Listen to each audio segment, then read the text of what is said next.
अस्सलाम वालेकुम sports floor के एचबीएल पीएसएल स्पेशल के साथ मैं हूं Danish Anees. PSL special is presented by Coke powered by Dawlance. Pakistan super league के 8वें एडिशन की चैंपियन कौन? लाहौर कलंदर। क्या कांटेदार मुकाबला हुआ है कल लाहौर कलंदर और मुल्तान सुल्तान के दरमियान। इवेंचुअली लाहौर कलंदर ये मैच हियर इट सिर्फ एक रन से जीतने में कामयाब हुआ। आखिरी वक्त तक मैच फंसा हुआ था, कभी लाहौर कलंदर के फेवर में जाता, कभी मुल्तान सुल्तान के फेवर में जाता। एक टाइम पे जैसे लग रहा था कि लाहौर कलंदर फाइनल मैच हार जाएगी और मुल्तान सुल्तान चैंपियन बनने में कामयाब हो जाएगा, लेकिन लाहौर कलंदर की टीम ने शानदार परफॉर्मेंस के बाद अपने टाइटल का सक्सेसफुली दिफा किया है। लाहौर कलंदर अब पहली टीम बन गई है एचबीएल पीएसएल हिस्ट्री में जिसने सक्सेसफुली अपने टाइटल को डिफेंड किया है। इससे पहले इस्लामाबाद यूनाइटेड की टीम काफ़ी दफ़ा इसके करीब आई लेकिन कामयाब नहीं हो पाई। कल लाहौर कलंदर के लिए अब्दुल्ला शफीक ने जिम्मेदारी का मुजाहरा किया, 40 गेंदों पर 65 रन बनाए। शाह अफरीदी का कैमियो था जिसकी वजह से लाहौर कलंदर की टीम 201 रन का हदफ देने में कामयाब हुई। मुल्तान सुल्तान को 15 गेंदों पर 44 रन की इनिंग्स खेली। कल शाह अफरीदी ने कोशिश काफ़ी मैचेस से कर रहे थे लेकिन कल उनका बल्ला चला। फ़खर जमान ने भी 39 रन की इनिंग्स खेली। Usama Mir was exceptional, 3 overs में 24 रन, 3 विकेट्स हासिल किए उन्होंने 24 रन देकर। 3 ओवर्स इसलिए मैं कह रहा था क्योंकि 3 ओवर्स ही कराए गए उसामा मीर से, इवन दो बड़े इकोनॉमिकल थे। समझ से बाहर था कि क्यों उससे 3 ओवर कराए गए। हम अपने एक्सपर्ट से जरूर बात करेंगे। खुशदिल शाह ने भी 11 रन के एवज 1 विकेट हासिल की लेकिन मुल्तान के लिए रायल रूसो ने 52 रन बनाए। So these were the top performers. Eventually Lahore Qalandar दूसरी बार एचबीएल पीएसएल का टाइटल जीतने में कामयाब हुई। शाह अफरीदी भी पहले कप्तान बन गए जिन्होंने दूसरी बार पीएसएल का टाइटल अपने नाम किया। एक्सपर्ट ओपिनियन के लिए आज हमारे साथ मौजूद हैं test cricketer Sikandar Bakht, test cricketer Abdul Razzaq ने हमें ज्वाइन किया हुआ है, senior sports journalist programme score के एंकर पर्सन सैयद यायर हुसैनी हमारे साथ स्टूडियो में मौजूद हैं। Senior sports journalist Abdul Majid Bhatti अभी तक लाहौर में मौजूद है, उनसे भी हम अपडेट्स लेंगे। मौजूद नहीं है, फंसे हुए फंसे हुए हम जानेंगे मौजूद है या फंसे हुए। सीनियर स्पोर्ट्स जर्नलिस्ट आले रशीद ने हमें ज्वाइन किया हुआ है। तो भट्टी साहब, वैसे तो आज होना था फाइनल लेकिन कल ही हो गया, शायद यही वजह है कि आप वहां पर हैं, बट क्या जबरदस्त फाइनल हुआ है। कांटेदार मुकाबला था, अप्स एंड डाउन्स थे इस मैच में और जबरदस्त परफॉर्मेंसेस देखी थ्रू आउट हमने। बिल्कुल दानिश, वाकई आखिरी गेंद तक पता नहीं था कि कौन सी टीम चैंपियन बनेगी, बल्कि हम लोग कल रात को जब प्रोग्राम कर रहे थे, मैं, फातिमा और सिकंदर बख्त साहब, तो उस वक्त रायली रोसो जिस तरह बैटिंग कर रहे थे तो मेरा तो ये ख्याल था कि शायद मुल्तान सुल्तान जो हैं ये आसानी से 2-4 गेंदे पहले ये टारगेट जो है पूरा कर लेंगे। लेकिन क्रेडिट जाता है शाह अफरीदी को कि उनके पहले 2 ओवर्स में 34 रन बने, लेकिन जब वो सेकंड स्पेल में आए और खासतौर पर जो उनका जो आखिरी ओवर था जिसमें उन्होंने 3 विकेटें ली, वहां से पूरा मैच का जो मैच एकदम से पलट गया मुल्तान सुल्तान के फेवर में। लेकिन बड़ा कांटेदार मैच हुआ, लोगों ने भरपूर एंजॉय किया। लेकिन इस पीएसएल में आप देखें 34 मैच मुकम्मल हुए, हर मैच में लोगों को एक नई एंटरटेनमेंट मिली, चौके छक्के भी लगे, विकेटें भी गिरी और फिर फाइनल का जिस तरह एंड हुआ, यही इस पीएसएल ब्रांड की खुसूसियत है। बिल्कुल भट्टी साहब, मुख्तलिफ शहरों की बात कर रहे थे, मुख्तलिफ वेन्यूज़ की बात कर रहे थे, बारे में मजीद बात भी करेंगे। हर वेन्यू पर अलग कंडीशंस भी हैं, देखिए उन कंडीशंस के हिसाब से क्रिकेट में भी फर्क आता हमने देखा। कोई लो स्कोरिंग मैचेस हुए, कोई हाई स्कोरिंग मैचेस हुए। सिकंदर बख्त, जिस तरह कल अब्दुल्ला शफीक ने खेला है, शानदार बैटिंग का मुजाहरा किया, मिडिल ऑर्डर में ऊपर से फिर विकेटें गिर गई थी, प्रेशर में आ गई थी टीम। शाह अफरीदी ने भरपूर साथ दिया उनका, बट अब्दुल्ला शफीक वो स्पॉट ऑन यस्टरडे। बहुत अच्छा खेलते हैं वो और उनकी जो क्वालिटी ये है कि जो वो T20 में भी खेलते हैं तो उनका बल्ला सीधा आता है, जो कि अच्छी चीज़ है। लोग कहते हैं ना कि नहीं जी जो T20 की जो बैटिंग ही अलग होती है, उल्टी सीधे शॉट्स मारो, नो, जरूरी नहीं है। अगर आप अच्छे बैट्समैन हैं और अच्छी तरह शॉट्स मारें तो वो भी लगते हैं आपके। तो अगर वही कवर ड्राइव को आप थोड़ा सा लिफ्ट कर दें तो वो एक्स्ट्रा कवर पे चला जाता है। तो वो बहुत अच्छा खेले इस लिहाज से। और एक वक्त तो फिर जब उनके आउट होते ही 1 for 95 और उसके बाद 5 for 112, अजीब सी सिनेरियो हो गया था। हम तो वही जिस तरह भी भट्टी साहब कह रहे थे कि एकदम से हम समझे कि अब लाहौर कलंदर के लिए मुश्किलात आ जाएंगी, मगर बहुत अच्छा रिकवर किया है और कलंदर ने।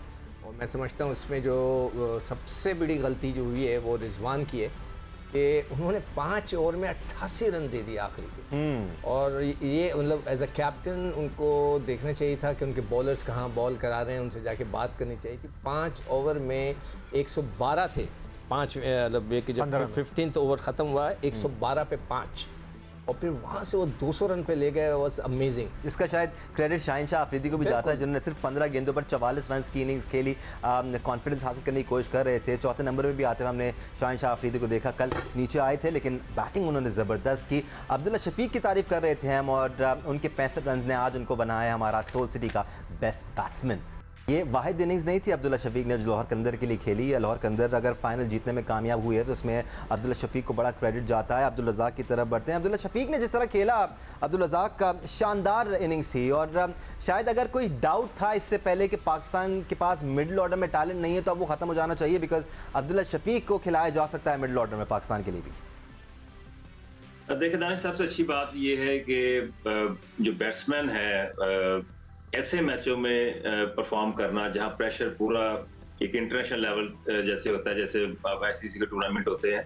और पिच की बात कर रहे हैं, पिच मेरिट वाली थी, और अभी सिकंदर भाई ने बात की वो सीधा खेलते हैं, तो डेफिनेटली ये पिच ऐसी थी यहाँ पे आपको बॉल की लाइन पे आना पड़ता है। और जिन्होंने परफॉर्म किया है उनकी इंटेंट जो देखी जाए, अगर देखा जाए, अगर टॉस पे दोनों टीमें फोकस कर रही थी, मैं पहले दिन से कह रहा था कि ये जो PSL है जो पहले बैटिंग कर रही है उसको ज्यादा एडवांटेज मिल रहा है, तो टॉस पे ज्यादा फोकस कर रही थी। टॉस वो मुल्तान हारी, लाहौर ने पहले बैटिंग की, एक टाइम लग रहा था कि ये पता नहीं कितना स्कोर कर रहे थे, फिर 13-14 ओवर तक इन्होंने अच्छा कमबैक किया, तो काफी अप्स एंड डाउन भी फाइनल में नजर आए। और जैसे माजिद भाई ने कहा कि आखिरी बॉल तक ये नहीं पता था कौन सी टीम जीतेगी, तो ये होती है असल क्रिकेट, ये होता है प्रेशर। और इस प्रेशर में जिन लड़कों ने परफॉर्म किया है उन पे नजर रखनी चाहिए। आप देखें मुल्तान की अगर बॉलिंग की तरफ बात करते हैं तो अनवर अली थोड़ा सा एक्सपोज हुए, और एहसानुल्लाह थोड़ा सा ओवर एग्रेशन कर गए, क्योंकि उनको भी देखना चाहिए कि थ्रू आउट सारा मैच खेलते आ रहे हैं कि ये मैचेस ऐसे होते हैं जो पूरी दुनिया में जितने भी लोग होते हैं या जो सिलेक्टर होते हैं या बोर्ड में हैं, जो सीनियर होते हैं, वो देख रहे होते हैं और नजर में ये आ जाती है चीज कि ये इस प्रेशर में कैसे बॉलिंग कर रहे हैं। जैसे हारिस रऊफ ने बॉलिंग की आखिरी ओवर, उसको उनका अच्छा नहीं गया। तो ये मैचेस होते हैं जिसमें से आप प्लेयर पिक कर सकते हैं, आपके राउंड के मैचों में भी आपको नजर आते हैं, पर ये असल मैचेस सेमीफाइनल और फाइनल मैचेस होते हैं जहां से आपको प्लेयर लेने पड़ते हैं। हम प्रेशर हैंडलिंग की बात करें तो कल एक बार फिर जमान खान को आखिरी ओवर दिया गया। ये वो मौका था जब लाहौर कलंदर को सिर्फ 13 रन दरकार थे। जिस ओवर की बात कर रहे हैं हारिस रऊफ ने जो कराया वो सेकंड लास्ट ओवर था और खासे एक्सपेंसिव रहे थे हारिस रऊफ। उसके बाद जमान खान आए, उस प्रेशर को हैंडल किया और डिफेंड करने में कामयाब हुए, 13 रन। आलिया, जितनी तारीफ की जाए जमान खान की कम है। उनको रिवॉर्ड भी दिया गया है, पाकिस्तान टीम में उनको सेलेक्ट किया गया है, but this kid is special for sure. Definitely कितनी दफा वो 14, 13, 12 रन जो है वो डिफेंड कर चुके हैं, तो इससे अंदाजा होता है कि मतलब इतने वो यंग प्लेयर हैं। और अगेन ये लाहौर कलंदर का ही क्रेडिट है, उनको लेके आना अपने PTP प्रोग्राम से, उनको इम्प्रूव करवाना, उनके ऊपर काम करना। मगर नौजवान का जो उसका अपना क्रेडिट है ना, वो भी बहुत बड़ा है।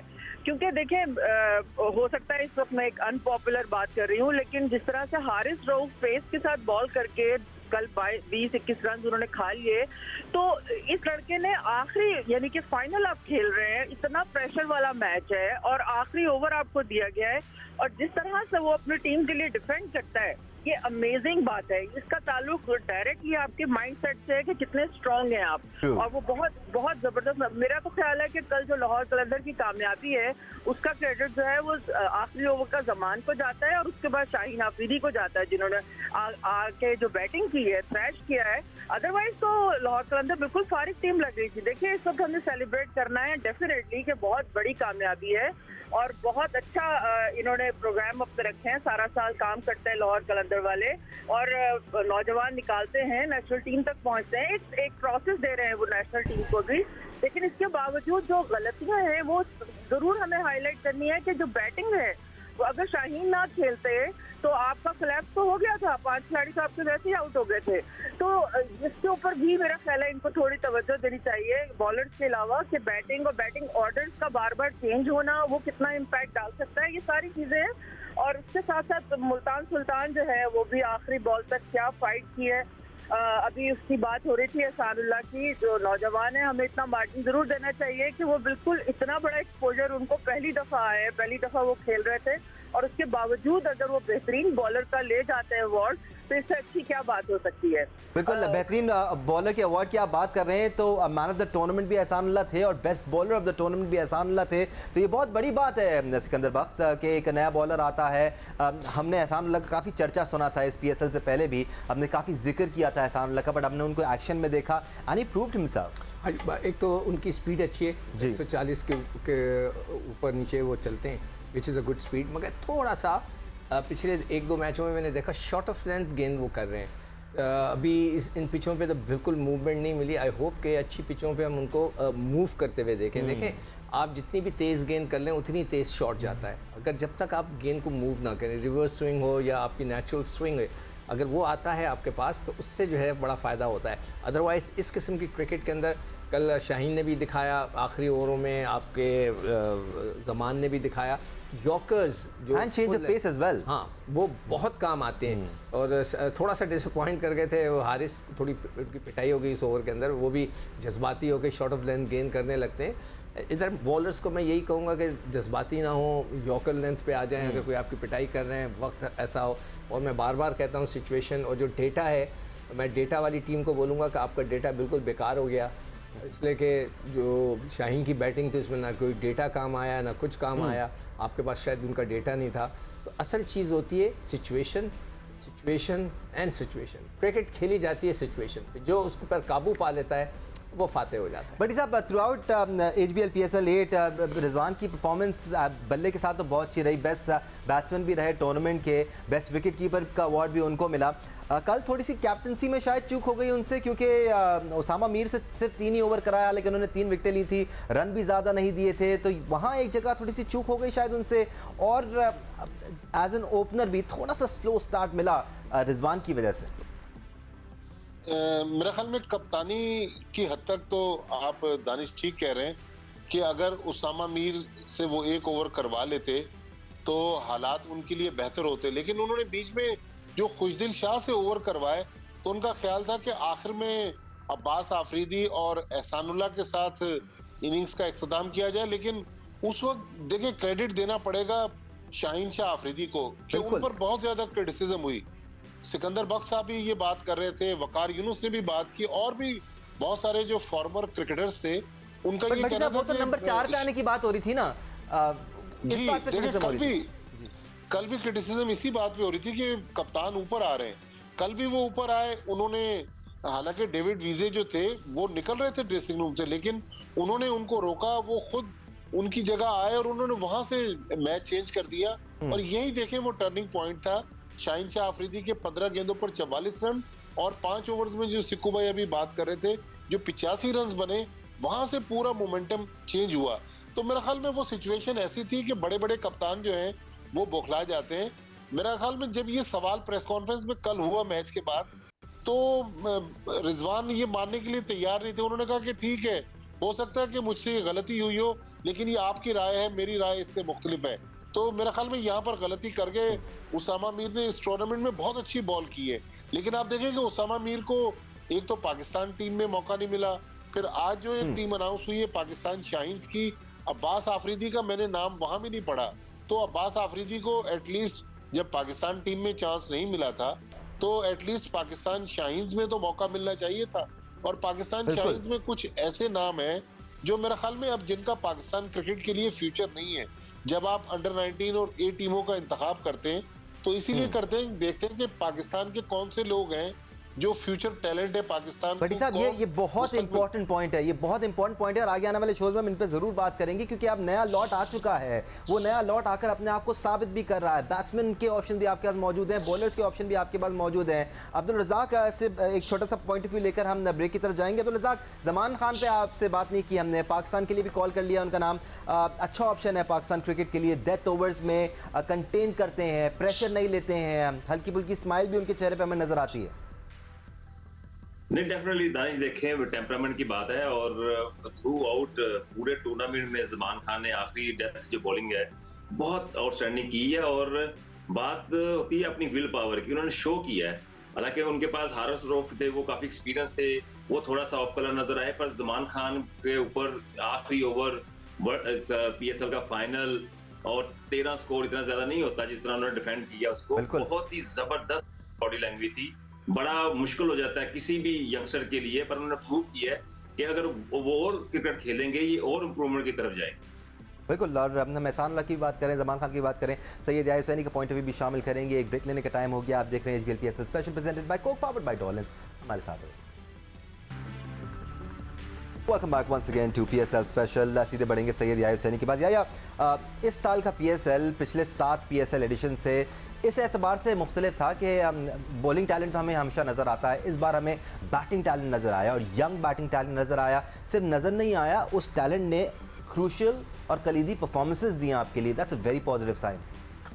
दानिश, अगर आप साइम की बात कर रहे हैं, अगर आप अब्बास आफरीदी की बात कर रहे हैं, अगर आप एहसानुल्लाह की बात कर रहे हैं, अगर आप हारिस की बात कर रहे हैं, अगर आप हसीबुल्लाह की बात कर रहे हैं, तो ये पहली मरतबा PSL खेल नहीं रहे थे, इससे पहले भी खेले बिल्कुल हैं। सही है। लेकिन इनको शाइन करने का मौका मिला, इनको राइज करने का मौका मिला, और वो कहते हैं ना कि सही मानों में सही जगह पर, जो सिकंदर बख्श साहब कहते हैं कि टाइम पर आपने हथौड़ा मारा, वो कहते हैं क्लास परमानेंट फॉर्म टेम्प्रेरी, वो वाली परफॉर्मेंस आपको नज़र आई।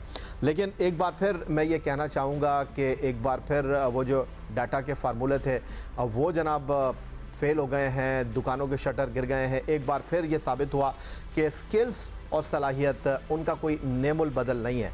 और कल के मैच का जो टर्निंग पॉइंट था, डेविड वीज़ा का कैच था, फिर रायले रोसो ने जिस तरह आउट किया रायले रोसो को राशिद खान ने, वो बड़ा क्रूशल था। लेकिन साथ साथ इस टूर्नामेंट में कप्तानी बहुत ज़्यादा मैटर कर रही थी कि 5 ओवर में 88 रन बनना, और उसके बाद शाहीन शाह अफरीदी ने जिस तरह आखिरी 5 ओवर में कत्लेआम किया, अगर मैं ये कहूँ छक्के चौके मारे, कहना गलत नहीं होगा। लेकिन फिर जिस तरह उन्होंने जज्बाती बॉलिंग की, मैच के बाद मैं उनका एक इंटरव्यू देख रहा था, उन्होंने कहा देखें जी, लोग ये बात कर रहे हैं कि मैं एग्रेसिव हो गया हूँ। उन्होंने कहा कि देखिए, अगर फास्ट बॉलर में से एग्रेशन आप निकाल देंगे तो फिर कुछ बचता नहीं है। तो मैं जो कर रहा हूँ मुझे करने दें, मैं तहजीब के दायरे में, एहतियात के दायरे में ये सब कुछ कर रहा हूँ, लेकिन ग्राउंड में ये सारी चीज़ें नहीं होंगी तो फिर क्या फ़ायदा। सिकंदर, ये इंटरेस्टिंग डिस्कशन है बिकॉज इवेंट के शुरू में आपने देखा होगा बड़ा हंसी मजाक चल रहा था, कोई आउट भी हो रहा था तो एक दूसरे को धक्के दिए जा रहे थे, हक्स किए जा रहे थे, क्लैप्स मारे जा रहे थे, तो उस पर भी क्रिटिसिज्म हुआ। फिर हमें एग्रेशन नज़र आया, एक तरफ हमने मोहम्मद आमिर का एग्रेशन देखा, फिर हमने शाहीन शाह अफरीदी का एग्रेशन देखा।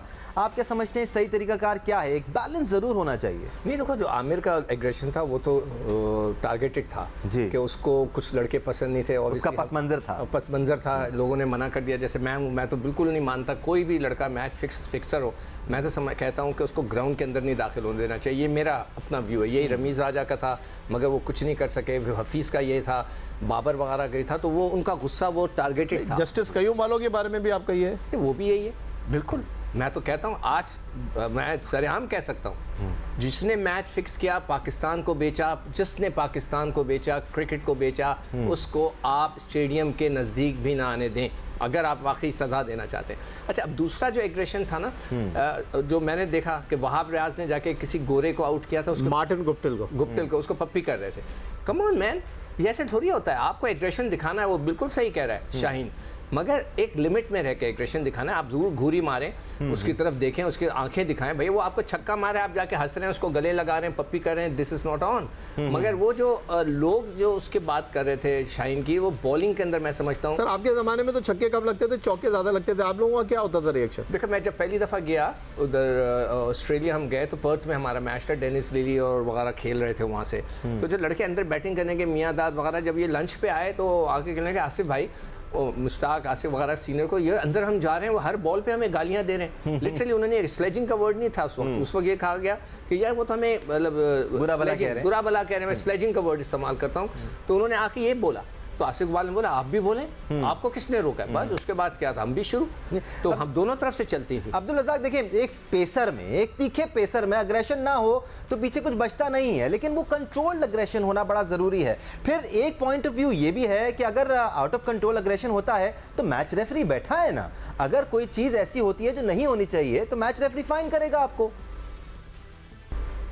दानिश भाई बिल्कुल सही है। तो फास्ट बॉल की एक नेचुरली अमल होता है अग्रेशन लेके, वो क्योंकि जब जान लगती है आपकी तो आप बिल्कुल पूरा फोकस क्रिकेट पे होते हैं। सही है। आपको पता होता है कि कौन मुझे देख रहा है या कौन मुझे सुन रहा है या कोई क्या मुझे मेरे बारे में क्या कहेगा। ये एक नेचुरली है, ये होना चाहिए। ये कोई जब तक ये अग्रेशन चीज नहीं आएगी, पर बात यह है कि आप मुसलमान है ना, तो हम मुसलमान, अगर यही अग्रेशन के दूसरे मुल्कों में हो तो तो लोग इसको बिल्कुल नॉर्मली लेते हैं। यहाँ पे डिफरेंट है, यहाँ पाकिस्तान की क्रिकेट में बिल्कुल डिफरेंट है। हमारे पास में शोएब अख्तर थे, वकार यूनुस थे, वसीम अकरम थे, बहुत ज्यादा अग्रेशन था इनमें, पर वो एक अच्छा लगता था, वो अपनी परफॉर्मेंस को शो करके फिर वो आता था, किसी सिचुएशन, मुश्किल सिचुएशन में वो परफॉर्म करते थे। तो ये मैं समझता हूँ इन चीजों से हमें निकल जाना चाहिए उनको। अगर वो कर रहे हैं, परफॉर्म कर रहे हैं, पाकिस्तान टीम को मैच जितवा रहे हैं, लाहौर कलंदर को मैच जितवा रहे हैं, तो ये तो एक नेचुरली है, तो इसमें तो अप्रिशिएट करना चाहिए। भैया हमने तो ये भी देखा है कि पेसर्स अग्रेशन दिखाकर माइंड गेम्स खेलते हैं बैट्समैन के साथ, उनको ट्रैप करते हैं ताकि बैट्समैन रिएक्ट करे और अगली ही बॉल पर मारने की कोशिश करे या उसका माइंडसेट अपसेट हो। तो पेसर्स के तो हथियार में से एक है ये। देखिए दानिश, इस पर कोई गुफ्तगू करने की ज़रूरत ही नहीं है। ये सारी चीज़ें नहीं होंगी तो फिर क्रिकेट का हुस्न क्या रह गया है। अगर आप विकेट लेने के बाद सेलिब्रेट ना करें, लेकिन एक चीज़ यहाँ पर डेफिनेटली मैं मेंशन करना चाहूँगा, बैट्समैन के लिए ये ऑप्शन नहीं है। आप देखें साइम अयूब ने जो छक्का मारा, जो बहुत उस टूर्नामेंट में डिस्कस हुआ, उसके बाद उन्होंने बॉलर की तरफ देखा ही नहीं, क्योंकि उन्होंने जो काम करना था बल्ले से कर दिया। बॉलर जो है एग्रेशन दिखा सकता है, लेकिन आंद्रे अनिल एक जनूबी अफ्रीका के खिलाड़ी थे। रेफरी आपको उस वक्त तक टच नहीं करेगा जब आप वन गो में जाकर जो है अपने रिएक्शन नहीं देंगे। आप अगर सेकंड एक्शन में जाएंगे तो फिर आपके लिए प्रॉब्लम हो सकती है। टाइम खत्म हो गया सर, टाइम खत्म हो गया, आपका टाइम खत्म हो गया। बहुत शुक्रिया। PSL भी खत्म हो गया, टाइम खत्म हो गया, लेकिन हमारी बातें खत्म नहीं हुई, वो चलती रहेंगी आपके लिए। जी न्यूज़ देखते रहिएगा फॉर मोर अपडेट्स। आज के लिए अल्लाह हाफिज़।